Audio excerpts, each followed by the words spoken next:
Bonjour, je m'appelle Nathalie Yamb et je suis heureuse de vous retrouver depuis le magnifique hôtel K à Douala pour vous parler des enjeux, des opportunités et des risques pour l'Afrique du bouleversement actuel de l'ordre mondial. Je suis venue au Cameroun dans le cadre des Pan African Awards 2022, organisés par M. Paul Ella, que je remercie infiniment pour l'immense travail que lui et son équipe font pour permettre aux amoureux de l'émancipation de l'Afrique de se rencontrer, d'échanger, de débattre, de se découvrir et de se célébrer.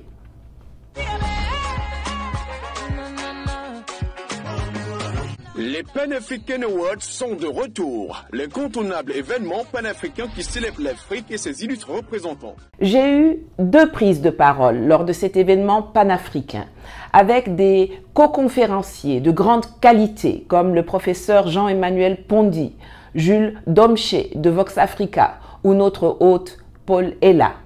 Et j'ai pensé qu'il serait intéressant de faire une vidéo qui résumerait l'essentiel de ce que j'ai exposé à Douala pour tous ceux qui n'ont pas pu faire le déplacement. Car comme j'ai l'habitude de le dire, un Africain formé en vaut 1000. La pandémie de Covid-19, la guerre OTAN-Russie en Ukraine, les tensions sino-américaines à Taïwan, la dictature du climat que l'on tente d'imposer aux pays du Sud, le kidnapping par l'Europe des engrais et céréales destinés à l'Afrique, la crise énergétique due à des sanctions insensées prises par des Occidentaux, la dédollarisation de l'économie, la paupérisation de l'Europe, la guerre des civilisations qui oppose les adeptes de l'impérialisme sexuel et du genre qui tentent d'imposer leur wokisme et conception dégénérée du monde à ceux qui défendent des valeurs plus traditionnelles. Les aspects du chamboulement actuel que nous observons sur la planète Terre sont aussi bien militaires, environnementaux, économiques que culturels et politiques. Alors, quels sont les tenants et aboutissants de tous ces événements et comment se positionne l'Afrique par rapport à ce qui se passe? Commençons par clarifier les enjeux. Ils sont d'abord géopolitiques. Des rivalités opposent les grandes puissances qui jusqu'à présent siègent ensemble au Conseil de sécurité de l'ONU. En haut de la pyramide, les 2 grands joueurs qui veulent dominer le monde, les USA et la Chine. Les États-Unis veulent contrôler le monde par les armes, par la guerre. La Chine veut contrôler le monde par l'argent, par l'économie. Juste en dessous, on retrouve la Russie, qui subit les assauts des Américains depuis fort longtemps et qui répète qu'elle n'a pas vocation à être dominée.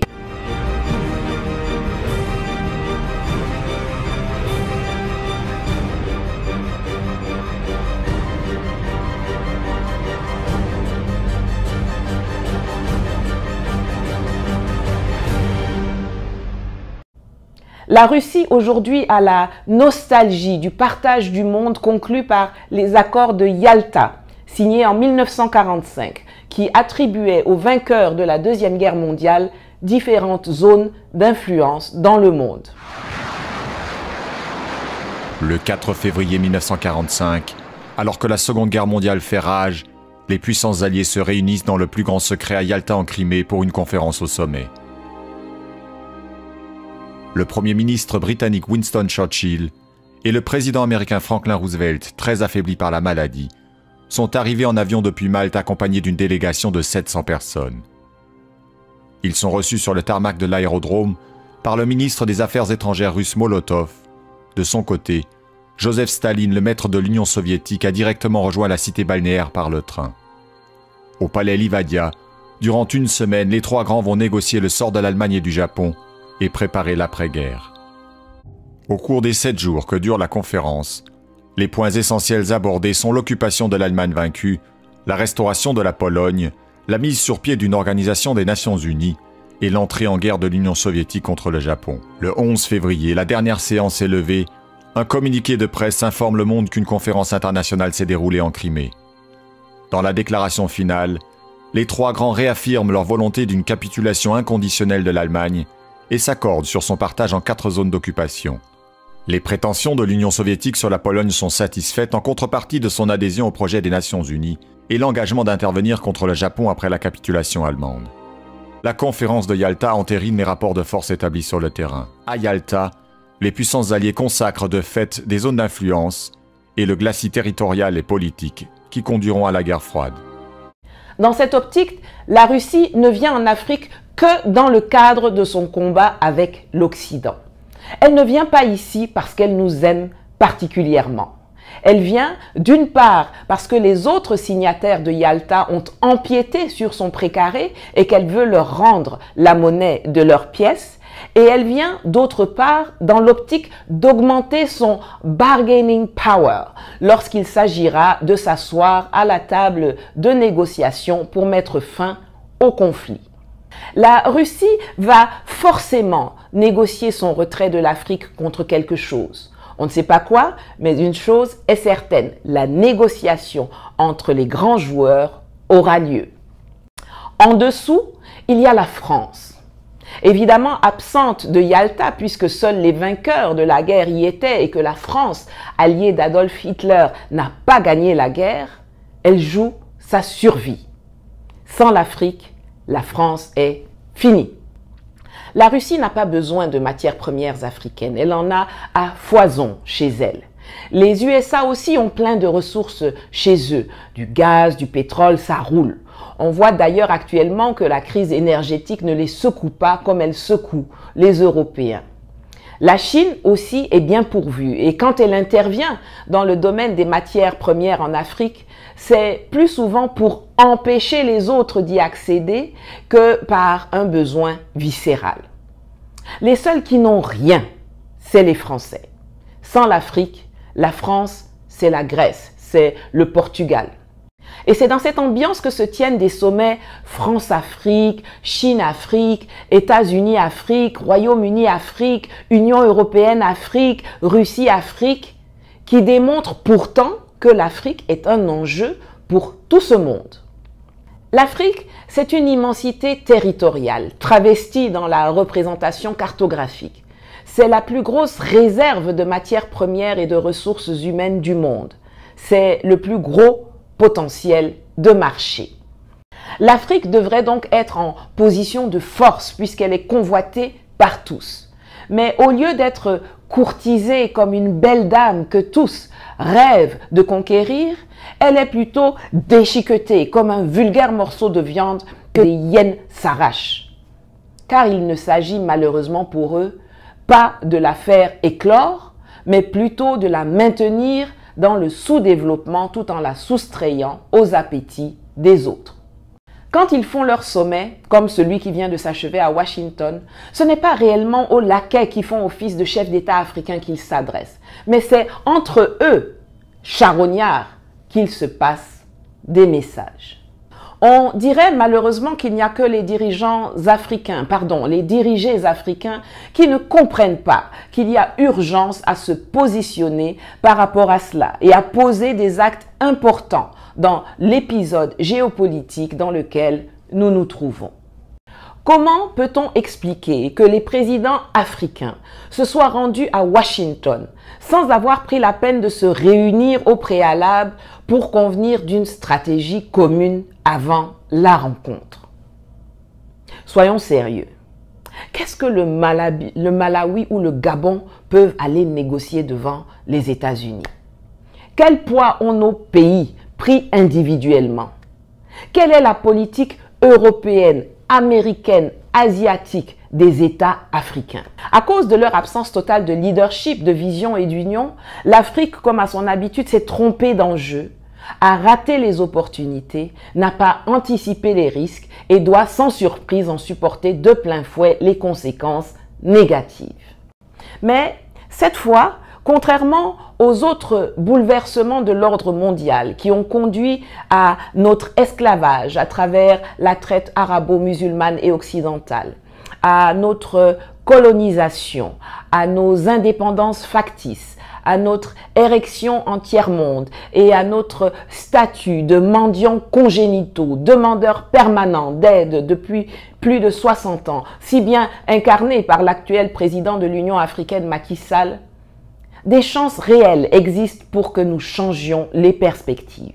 Nous sommes dans une phase de basculement entre mondialisation et mondialisme que l'on essaie d'accoucher au forceps. La mondialisation, c'est ce que l'on a connu après la chute du mur de Berlin. La liberté de commerce, la délocalisation des entreprises, l'ouverture des frontières qui ont engendré le boom des nouvelles technologies, des GAFAM et compagnie. Le mondialisme, c'est ce que les gens qui se réunissent chaque année à Davos, en Suisse, essayent d'installer.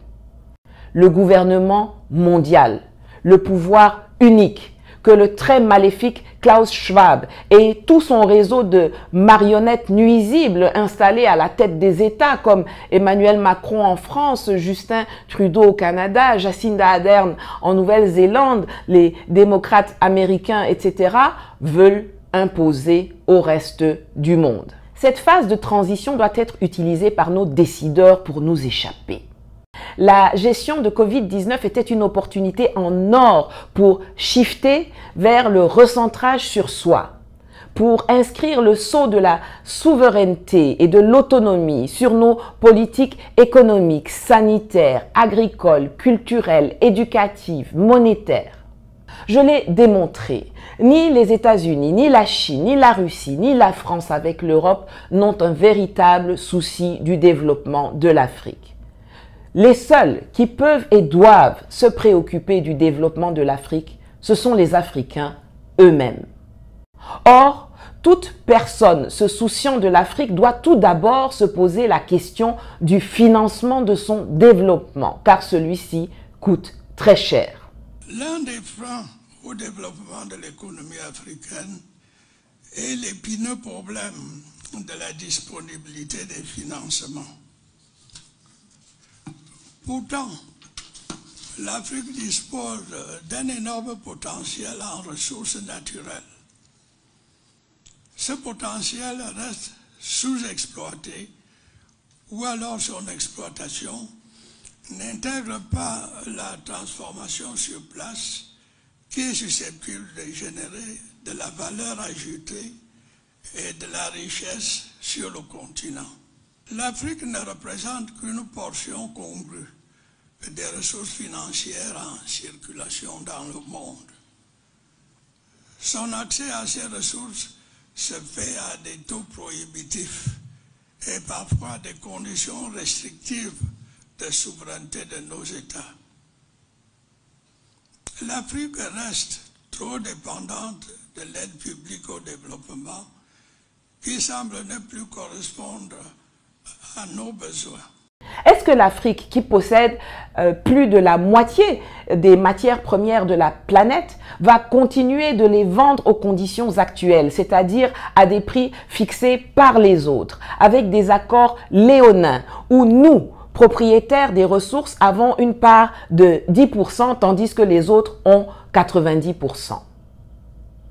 Est-ce que nous allons continuer d'exporter les matières brutes alors que la richesse se trouve dans la valeur ajoutée? Est-ce qu'on va continuer de vendre les fèves de cacao, le pétrole brut, la terre contenant la poussière d'uranium ou d'or ou le yellow cake?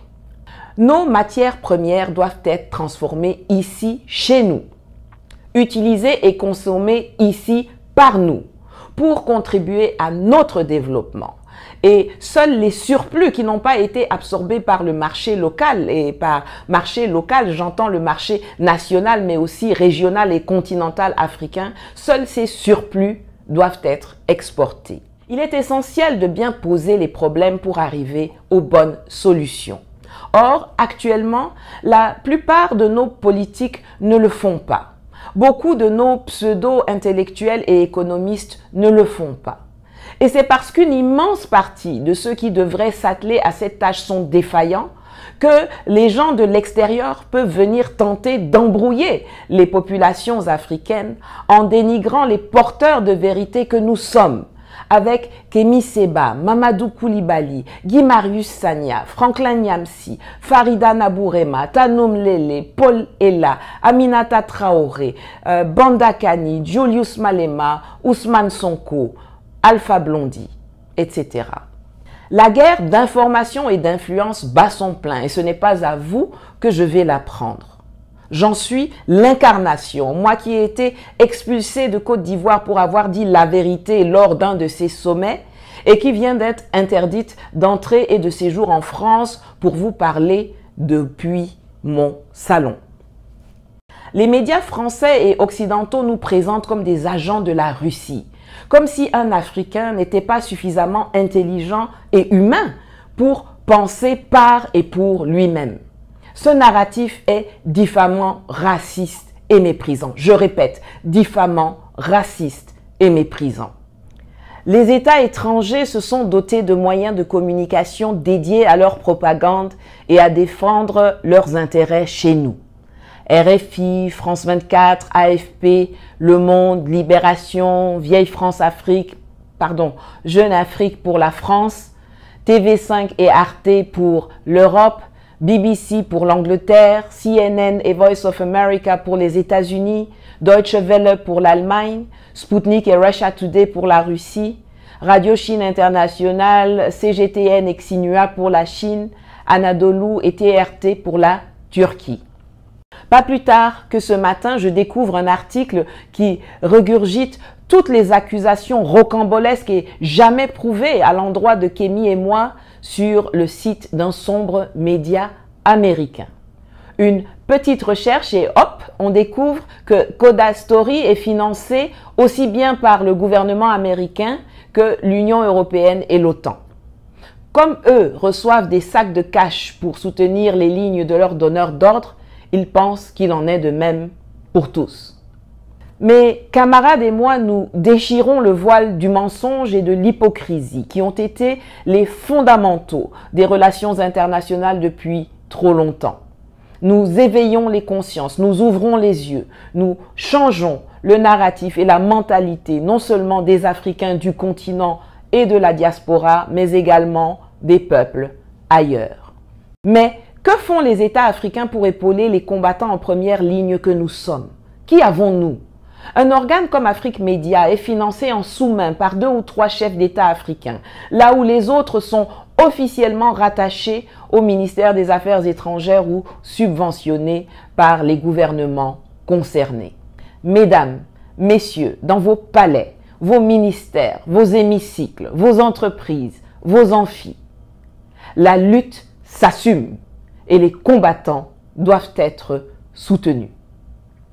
Il y a de grandes réformes à engager sans tarder, sous peine de rater une nouvelle fois le coche, comme cela a été le cas en 1884-85, quand le destin de l'Afrique a été décidé sans les Africains à Berlin. L'époque que nous vivons, l'épisode géopolitique dans lequel nous nous trouvons, nous offre une lucarne pour mieux imposer ou négocier notre place sur l'échiquier mondial, pour qu'enfin nous cessions d'être des pions convoités afin de devenir des joueurs respectés et gagnants. Mais pour cela, nous avons besoin d'avoir à la tête de nos États des gens pour qui la panacée économique n'est pas l'aide publique au développement, les prêts ou les plans d'ajustement structurel de la FMI, de la Banque mondiale ou du FMI. Des individus qui ne se précipitent pas à Paris ou Washington pour donner des interviews creuses aux médias de désinformation étrangers ou aller prendre des ordres la queue frétillante. Des personnes qui comprennent que l'exceptionnelle chance qui nous est offerte de redevenir des femmes et des hommes libres ne consiste pas à aller quémander un strapontin au G20 ou au Conseil de sécurité de l'ONU conçu pour pérenniser la domination des autres sur nous, mais plutôt des leaders, des femmes et des hommes de conviction, des patriotes audacieux qui n'ont pas peur de faire table rase, de mettre en place de nouveaux cadres et de réformer nos programmes scolaires, notre agriculture, notre pharmacopée, nos armées, notre foncier, nos constitutions et qui sont animés par l'irrépressible volonté de redevenir souverains. Des réformes internes à chacune de nos États doivent être engagées. Elles doivent être suivies de réformes de notre coopération entre nous, Africains, c'est-à-dire la création d'organisations sous-régionales et continentales qui soient des lieux d'intégration des peuples et non des rassemblements de mafieux et laquais à la solde des Occidentaux ou des Orientaux. Ces hommes, ces femmes existent. Il faut dorénavant les identifier, les soutenir, les protéger, les financer et les porter au pouvoir par tous les moyens nécessaires, comme le disait Malcolm X. Merci et bonne fête de fin d'année si je ne vous revois pas avant ça. À très bientôt.